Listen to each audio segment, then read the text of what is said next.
नमस्कार दोस्तों। आज हम इस वीडियो में जानेंगे गणेश चौथ को लेकर बहुत सारी महत्वपूर्ण बातें। आप लोगों के प्रश्न है कि शुक्रवार का दिन पड़ गया, संतोषी माता का व्रत करते हैं तो व्रत कैसे करें, नमक खा सकते हैं या नहीं खा सकते हैं, पहली बार यह व्रत कर सकते हैं, बेटी के लिए क्या यह व्रत कर सकते हैं। सभी प्रश्नों के उत्तर आज हम इस वीडियो में जानेंगे। और अगला एक सबसे महत्वपूर्ण प्रश्न है कि कृष्ण पक्ष में गणेश चौथ पड़ा है तो क्या हम उठा सकते हैं। तो सभी प्रकार के आपके प्रश्नों के उत्तर आज हम इस वीडियो में जानेंगे और सभी डाउट्स को क्लियर करेंगे। तो चलिए वीडियो को शुरू करते हैं। इससे पहले दोस्तों, अगर आपको मेरा वीडियो पसंद आता है तो प्लीज आप मेरे चैनल को सब्सक्राइब कर दीजिएगा, बेल आइकन को प्रेस कर दीजिएगा, जिससे कि मेरे वीडियो के नए नोटिफिकेशन आप सभी के पास सबसे पहले पहुंचे और आप इस वीडियो का सबसे पहले भरपूर लाभ उठा सके। अब तो आज हम इस वीडियो में बहुत ही खास और दुर्लभ जानकारी जानने वाले हैं, तो आपको वीडियो के अंत तक ही बनी रहना है और आपको वीडियो को काट काट कर या आगे भाग भाग के नहीं देखना है। अगर आप वीडियो को इस तरीके से देखेंगे तो आपको कुछ भी समझ में नहीं आएगा, तो आपको वीडियो के अंत तक बिल्कुल बिना भगाए बने रहना है। तो चलिए शुरू करते हैं और सभी महत्वपूर्ण बातें जान लेते। गणेश चौथ को लेकर तो सबसे पहले बता दूं आपको, गणेश चौथ को गणेश चतुर्थी सकट, चौथ संकष्टी, चौथ तिल, चौथ माँ की, चौथ माघ चौथ, तमाम ऐसे नाम से इस व्रत को हम जानते हैं और अधिकतर लोग यह व्रत करते हैं और हर राज्य में अलग अलग नाम से जाना जाता है। कुछ लोग मग में उठते हैं और भादों में बैठे हैं और कुछ लोग भादों में उठते हैं और मन में बैठे हैं। तो हम लोग तो इसी व्रत से उठते हैं, मार्ग के चौथ से ही हम लोग उठाते हैं। आप अपने घर का नियम देख लीजिएगा, क्योंकि कुछ लोग भादों में ही उठते हैं गणेश संकष्ट चौथ का व्रत। तो आपका अपने घर का नियम जरूर फॉलो करें। तो हम ये व्रत इस साल 2025 में ये व्रत कब करेंगे, क्योंकि ये व्रत माघ महीने के कृष्ण पक्ष के चतुर्थी के दिन हम गणेश चौथ का व्रत रखते हैं। ठीक है। और आप लोग पूछे कि पहली बार क्या यह व्रत है, जैसे शुरू कर सकते हैं कृष्ण पक्ष में। जी, यह व्रत हर साल कृष्ण पक्ष में ही पड़ता है। मैं बाकी व्रत के लिए बताता हूं कि आप लोग कृष्ण पक्ष में ना उठाएं। गणेश चौथ का व्रत आप लोग कृष्ण पक्ष में ही पड़ता है, उठा सकते हैं, कोई दिक्कत नहीं है। यह भी क्लियर हो गया।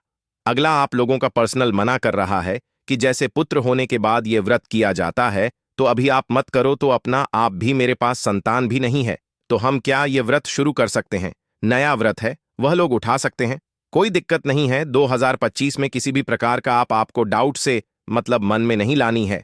एकदम आप लोग कोई भी चिंता फिक्र ना करें। आप लोग पूछे हैं कि मन है, उसे दिन तो व्रत उठाने में मन नहीं लिया जाता। अगले साल किस डेट पर पड़ेगा नहीं रहेगा, आप सुधरेगा नहीं रहेगा। कुछ नया कार्य करने के लिए मैन देखा जाता है, जैसे कुछ खरीदारी करने के लिए, कुछ सेलिब्रेशन करने के लिए, लेकिन व्रत उठाने के लिए मन नहीं देखा जाता है। तो जो चाहिए व्रत उठा सकता है, क्यों ना देखा जाता है। तो जो चाहिए व्रत उठा सकता है। तो क्या उठा सकते हैं, तो आपको बता दो। जी नहीं, अगर सासू माँ की मना करिए तो अपना उठाएं, क्यों ना उठाएं। क्या भगवान से, गणेश जी से आपको प्रार्थना करिए कि हे भगवान, हमारी गोद भर दीजिए, हमें अगले साल संतान दीजिए। मैं अगले साल 2026 से व्रत जरूर करेंगे, मन्नत करके, और आप रहने दीजिए। अभी संतान होने के बाद ही यह व्रत किया जाता है, तो आप अपने घर का नियम जरूर मानिए।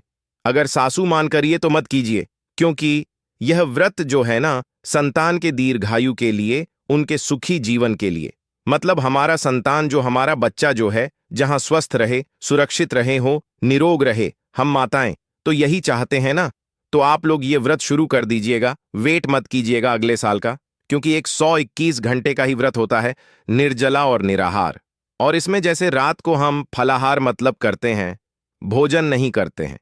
ऐसे पहला वीडियो तो डाल चुका हूं, वह कुछ दिन पहले डाल चुका थी, लेकिन बहुत सारी बहनें अभी नहीं देखी हैं। मुझे पता चल गया, क्योंकि आप लोगों के कमेंट, चौथ के लिए वीडियो डालिए, वीडियो डालिए। तो आप लोग पिछला वीडियो भी देखिएगा, बहुत सारी चीज उसमें बताई हूं। तो इसमें कोशिश कर रहा हूं कि वीडियो ज्यादा बड़ा ना हो। तो यह सब हो गया। पहली बार उठाने का व्रत छूट गया तो भी आप लोग फिर से दोबारा से उठा सकते हैं, कोई दिक्कत नहीं है। इसमें बहुत नियम है, जरूर है। भक्तों, कई माताएं और बहनों की प्रॉब्लम होती है, जैसे कि नई नई शादी होती है, तो उसके बाद क्या यह व्रत कर सकती है, तो वहां बेशक कर सकती है, क्योंकि खरमास का जो महीना है वह निकल चुका है। अब इसके बाद आप कोई भी व्रत है उसकी शुरुआत कर सकती हैं। और जो भी नई बहू वगैरह होती है और जो भी माता बहनें होती है वह भी इस व्रत को कर सकती हैं। तो उसमें कोई प्रॉब्लम नहीं है। ये सब हो गया, पहली बार उठाने का व्रत छूट गया तो भी आप लोग फिर से दोबारा से उठा सकते हैं, कोई दिक्कत नहीं है। अगला आप लोगों ने पूछा है कि दीदी गुरुवार का व्रत रहेगा, नहाए खाएगा, इसमें बहुत नियम है बाल वगैरह धोने का। तो आप या तो बुधवार को धो लीजिए, उसके बाद लहसुन प्याज मत खाएगा, और ऐसे गुरुवार को व्रत में नहीं लिया जाता है। अगर आपको चाहे तो गुरुवार को भी बोल वगैरह धोकर भजन करनी चाहिए। आपके घर क्या खाया जाता है आप लोग देख लीजिएगा, और शुक्रवार के दिन हम व्रत रखेंगे। और जो लोग गुरुवार का व्रत करते हैं तो अपना मीठा भोजन करेंगे, नहीं नमक खाएंगे, तो आप देख लीजिएगा। चाहे तो इसकी भी कर सकते हैं, तो दोनों कार्य कर सकते हैं। तीनों कार्य बुधवार को देख लीजिए।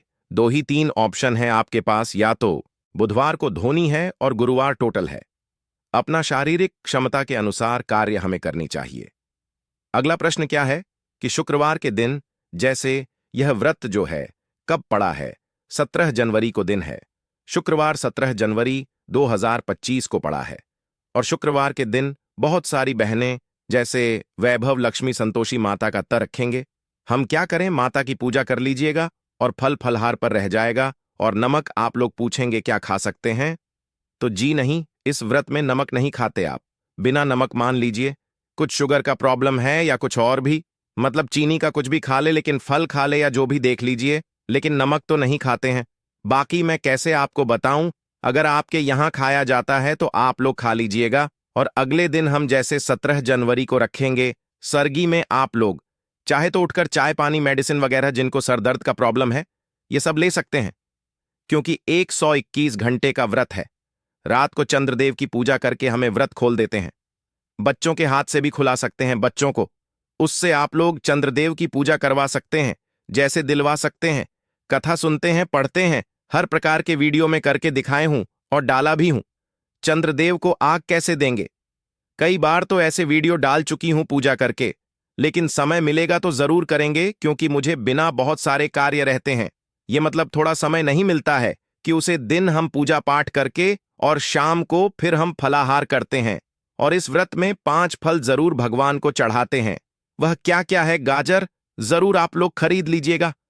बर जो बिहार यूपी से होंगे उनको मालूम होगा, देर हो गया, गाजर हो गया, शकरकंद जिसको मीठा खून भी बोलते हैं, फल में कला से, और भी चीज आप दे सकते हैं, मतलब 5 कर दीजिएगा। और अदरक ये जरूर भगवान को चढ़ता है। गुड़ और काला तिल, सफेद भी ले सकते हैं। सफेद तिल में क्या होता है, आप कितना भी अच्छा ले लीजिए लेकिन रहता है, उसको धोना ही पड़ता है, तब जाकर उसका कंकर निकलता है। आप लोग कैसे निकालते हैं मुझे थोड़ा बताइएगा जरूर। तो ये हो गया। और हम विधिवत भगवान की पूजा पाठ करते हैं गणेश जी के साथ। माता लक्ष्मी की भी हम लोग पूजा करते हैं, या गोबर से भी आप गौरी गणेश बना सकते हैं। मूर्ति रखें, दिवाली वाला तो वह भी ले सकते हैं। और पूजा पाठ करके भगवान को चंदन तिलक बच्चों को भी लगा दीजिए, रक्षा सूत्र बंद दीजिए। यही सब कार्य हमें करनी है। गणेश चौथ के दिन आपको बता दें, अब आपको बता दूं कि आज चंद्रोदय का समय, दिवाली वाला तो वह भी ले सकते हैं। और पूजा पाठ करके भगवान को चंदन तिलक बच्चों को भी लगा दीजिए, रक्षा सूत्र बंद दीजिए। यही सब कार्य हमें करनी है गणेश चौथ के दिन, ठीक है। और नमक आप लोग कई बार आपको बता दें। अब आपको बता दूं कि चंद्रोदय का समय क्या है, तो वह भी मैं आगे आपको बता दे रही हूं। और मान लीजिए चंद्रदेव अगर नहीं दिखते हैं तो आपको बता दूं कि 9 बजे के बाद ही आप लोग आगे दीजिएगा। 9 से ऊपर हो जाने चाहिए, उसके पहले मत दीजिएगा, नहीं तो इतना देर व्रत रखकर फिर खंडित हो जाएगा। और चंद्रदेव उसने देर से निकलते हैं, तो दिख जाए तो बहुत अच्छी बात है, बहुत जगह नहीं दिखे, ठंडी की वजह से कोर रहता है, तो अपना 9 बजे के बाद ही आपको आगे देनी चाहिए। कच्चे दूध से पान सुपारी जरूर चाहिए, और काला तिल या सफेद देख लीजिएगा, कल मिले तो ज्यादा बेहतर है। और यही सब हम भगवान को चढ़कर पूजा पाठ करते हैं। सिंदूरा से सिंदूर भी लगा सकते हैं। माघ महीने के कृष्ण पक्ष के चतुर्थी के दिन हम गणेश चौथ का व्रत करते हैं, रात को 9:01 पर। तो आप देख लीजिएगा, क्योंकि हर राज्य में अलग अलग समय पर चंद्रोदय होता है, तो पहले भी हो सकता है और इसके इस समय के बाद भी हो सकता है। तो आशा करती हूं कि सभी बातें अभी आप लोगों के समझ में आ गई होगी। तो चलिए, अब हम आपको गणेश चतुर्थी यानी कि जो गणेश तिलकूट होते हैं उसे दिन की पूजा विधि भी आपको बता देते हैं कि उसे दिन आपको पूजा किस तरीके से करनी है। तो एकदम यहां पर हम एकदम सरल विधि जानेंगे जो आप आम तौर पर घर में कर सकते हैं। इसके लिए हमें ज्यादा सामग्री की भी जरूरत नहीं पड़ेगी। तो सबसे पहले आपको क्या करना है कि जो तिल होते हैं, जो सफेद तिल होते हैं, वह आपको मार्केट से खरीद कर लाना है। अगर आपके घर पर अवेलेबल है तो आप घर का तिल का भी उसे कर सकते हैं। तो सबसे पहले आपको उसे जो तिल होता है उसके गणेश जी की एक प्रतिमा बना लेनी है, क्योंकि जो तिलकुट गणेश चतुर्थी होती है उसे दिन तिल के गणेश जी की ही प्रतिमा का महत्व बताया गया है। कहा जाता है कि इस दिन गणेश जी की जो प्रतिमा होती है वह तिल की ही बनाई जाती है। तो आपको सबसे पहले दिल की एक प्रतिमा बना लेना है। जो सफेद वाली टाइल होती है उसकी ही प्रतिमा बनाना है। अब इसके बाद आपको क्या करना है, एक पता लेना है। पूजा के लिए आपको एक चौकी तैयार करना है। चौकी के लिए आप एक पटा लेंगे और उसे पर एक लाल कलर का वस्त्र बिछा देना है। अब उसके ऊपर जो आपने गणेश जी की प्रतिमा बनाई हुई है, अन्य की जो गणेश जी बने हुए हैं तिल के, उसको स्थापित कर देना है। अब इसके बाद आपको जो भी फूल डूबा, जो भी आप चढ़ना चाहते हैं वह चढ़ा सकते हैं। अब उसके बाद आपको एक दीप प्रज्वलित करना है। अब इसके बाद डिप्सॉल्व कर देंगे और उसके बाद जिस तरीके से आप पूजा करते हैं, दिवाली की पूजा करते हैं या फिर और भी व्रत वगैरह की पूजा करते हो, उसे तरीके से आप यहां पर पूजन करेंगे। और आपने जो भी लड्डू वगैरह बनाए हैं उसको भी आप चढ़ा सकते हैं। अब दीप प्रज्वलित करने के बाद आप अग्नि की एक भस्म लेंगे और वहां पर अग्नि के ऊपर आपको पूजन करना है। और पूजन में आप 8वां पूरी पंजीरी, लड्डू, तिल के लड्डू वगैरह यह सब ले सकते हैं। तो इस तरीके से आपको तिलकुट गणेश जी का पूजन करना है। और उसे दिन आपको पूजन के साथ एक और चीज करना है, चलिए वह भी बता देते हैं। और यह भी आपको पूजन के तुरंत बाद ही करना है। चलिए, तो अब आपको हम गणेश चतुर्थी के दिन यानी जो तिलकुट गणेश जी होते हैं उसे दिन आपको गौ माता से जुदा भी उपाय बता देते हैं।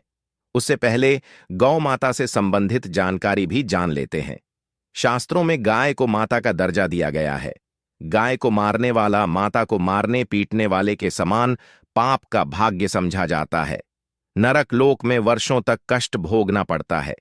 अगले जन्म पशु योनि में मिलता है कि गौतम मुनि ने गलती से गाय को डंडा मार दिया था, जिस गाय की मृत्यु हो गई थी, और इस पाप से मुक्ति के लिए इन्हें वर्षों तक तपस्या करनी पड़ी।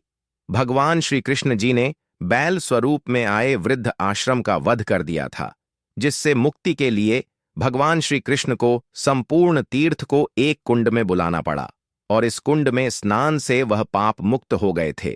यह दोस्तों साथ ही साथ पानी पी रही गाय को भागते हैं। वह घोर पापी के भंग बनाकर होते हैं। ऐसे लोग घर आपसे मुक्त होकर स्वर्ग पाए जाते हैं और बड़े ही धनवान कल में जन्म लेकर सुख भोगते हैं। और साथ ही साथ आराम कर रही गाय को कष्ट देकर कभी भी उठाना नहीं चाहिए। वह जन्म में किए गए जाने अनजाने में पापों से मुक्ति हो जाती है और गोलोक में स्थान पाते हैं। गाय को डंडा मारकर उठना, पानी डालकर उठाने से मनुष्य पाप का भागी बनता है और अगले जन्म में उसे दर दर भटकना पड़ता है। और साथ ही साथ शास्त्रों में बताया गया है, जो लोग गाय की सेवा करते हैं और उनका भोजन खिलाते हैं और उनकी परवरिश अच्छी तरह से कहते हैं, तो वह लोगों के जीवन की सभी इच्छाएं पूर्ति होती हैं। गाय के बछड़े से बचा हुआ दूध ही मनुष्य को लेना चाहिए, परंतु कुछ लोग एक बार गाय को धो लेने बाद फिर से बछड़े के लिए बचा हुआ दूध भी धो लेते हैं। ऐसा करना घोर पाप कहा जाता है। ऐसे दूध को धोने वाला और ग्रहण भी बन जाते हैं। दोस्तों, साथ ही साथ शास्त्रों में कहा गया है कि गोवंश मतलब गाय और बैल के पीठ पर नहीं बैठना चाहिए। उनका पीठ पर बैठने से महापाप लगता है। ऐसे लोगों को नरक की यात्रा भोगनी पड़ती है। एकमात्र देव के अंश के उत्पन्न नदी ही गौवंश है, जिस पर स्वयं महादेव और महादेवी सवारी करती हैं, क्योंकि नंदी ने स्वयं अपनी इच्छा से महादेव की सवारी बनना स्वीकार किया था। और साथ ही साथ शास्त्रों में गाय के दान को बहुत ही महत्व दिया गया है, परंतु ऐसी गाय का दान कभी नहीं करना चाहिए जो बूढ़ी और बीमार हो। कठोपनिषद में नचिकेता की कथा भी इस संदर्भ में है कि जिस नचिकेता ने पिता द्वारा बूढ़ी गाय को दान करने पर आपत्ति जताई थी। दूध देने वाली और बछड़े सहित जो लोग गाय का दान करते हैं वह महान पुण्य को हासिल करके स्वर्ग में स्थान पाते हैं। दोस्तों, साथ ही साथ सूर्य, चंद्र, मंगल या शुक्र की युक्ति राहु से हो तो पितृदोष होता है। यह भी मानता है कि सूर्य का संबंध पिता से एवं मंगल का संबंध रक्त से होने के यदि शनि, राहु या केतु या दृष्टि हो तथा मंगल की युति राहु या केतु से हो तो पितृदोष होता है। इस दोस्त से जीवन संघर्ष में बन जाता है। यदि पितृदोष हो तो गाय को प्रतिदिन या तिलकुट गणेश के दिन या अमावस्या या किसी भी खास के दिन रोटी, गुड़, चारा आदि खिलाने से पितृदोष। दोस्तों, हर एक और मांगलिक काम में गौ माता या उनसे जुड़ी चीज जैसे गाय का गोबर, गोमूत्र, गाय का दूध अथवा गाय के दूध से बना घी जरूर शामिल करें। इससे आपको पुण्य भाव की प्राप्ति होगी। सनातन परंपरा के अनुसार जिस घर में गाय होती है उसे घर से जुड़े सभी वास्तु दोष स्वयं खत्म हो जाते हैं। गाय के ऊपर जो कुबड़ होती है वह बृहस्पति गुरु है। अतः जन्म पत्री में यदि बृहस्पति अपनी नीच राशि मकर में हो या अशुभ शिवलिंग में जा रहे हो और सामने से गौ माता आई हुई दिखाई दे तो गौ माता को अपनी दाहिनी ओर से जाने देना चाहिए। आपकी यात्रा जरूर ही सफल होगी। और साथ ही साथ यह संकेत भी जान ले, यदि आप यात्रा पर जा रहे हैं और सामने आपके गाय पड़ जाए अथवा अपने बछड़े को दूध पिलाती हुई सामने गए दिखाई दे जाए तो समझ जाना कि वह यात्रा आपके लिए जरूर ही सफल होगी। और साथ ही साथ जिस घर में गाय होती है उसमें वास्तु दोष स्वतः ही खत्म हो जाता है। और आप भी रोटी बनाएं, प्रतिदिन ताजी रोटी ही बनाएं। गाय को अगर आपने नई रोटी बनाई है तो कोशिश करें कि उसे रोटी को आप तुरंत ही गाय को खिला दें। अगर आप उसे रोटी को रख देंगे और उसे रोटी को अगले दिन देंगे तो वह रोटी बंसी मानी जाएगी। गाय को कभी भी बासी रोटी ना दे, इसे घर में नकारात्मक ऊर्जा वास करती है और आपकी बिल्कुल भी नहीं बनेंगे। इससे आपके घर में हमेशा दर्द देवता का वास रहेगा और आप जिस भी काम उसे काम में आपको हमेशा असफलता ही हाथ लगेगी। इसलिए कोशिश करें गाय को रोजाना रोटी बनाकर खिलाएं। बासी रोटी गाय को ना दें और साथ ही साथ सड़ी गली चीज गाय को नहीं खिलानी चाहिए कि घर में कोई फल है, कोई सब्जी है, सड़ जाए तो लोग क्या करते हैं, गाय को देते हैं। नहीं, ऐसा नहीं करना चाहिए। ऐसा करने से यदि आप गाय को खिलाते हैं तो और आप आपके भाग्य बन जाते हैं। और साथ ही साथ आप आटे की 11 लोई यहां बनाकर उनके ऊपर हल्दी लगा करके इसके बाद गाय को खिलाएं। हर एक लोही को मिला दे, माता गाय की आप चरणों की स्पर्श करें। या दोस्तों, ऐसा करने से आपके समस्त काम बनने लगेंगे। जो 2 हक का समय चल रहा है वह भी खत्म होगा। आपके जीवन में खुशियां ही खुशियां होंगी। और एक बार आप 7 बार गाय की परिक्रमा भी कर लें तो आपके समस्त कम होंगे। और साथ ही साथ आप गाय को जब भी रोटी दे, रोटी पर या तो आप थोड़ी हल्दी लगा लें। अगर अच्छा ना हो तो आप थोड़ा रख सकते हैं, थोड़ा घी रख सकते हैं। या दोस्तों, गाय को कभी भी सूखी रोटी ना खिलाए। सूखी का मतलब गए रोटी रखें, उसे पर कुछ ना कुछ रख कर खिलाए। हल्दी रख ले मिश्री की या जो भी रख ले, मतलब खाली रोटी नहीं खिलानी। इस बात का जब भी आपको शुभ फलों की प्राप्ति होगी। जी हां दोस्तों, उपाय कुछ बातें जिन्हें आपको ध्यान में जरूर रखना चाहिए। या दोस्तों, वीडियो अच्छी लगी हो वीडियो को लाइक करें, ज्यादा से ज्यादा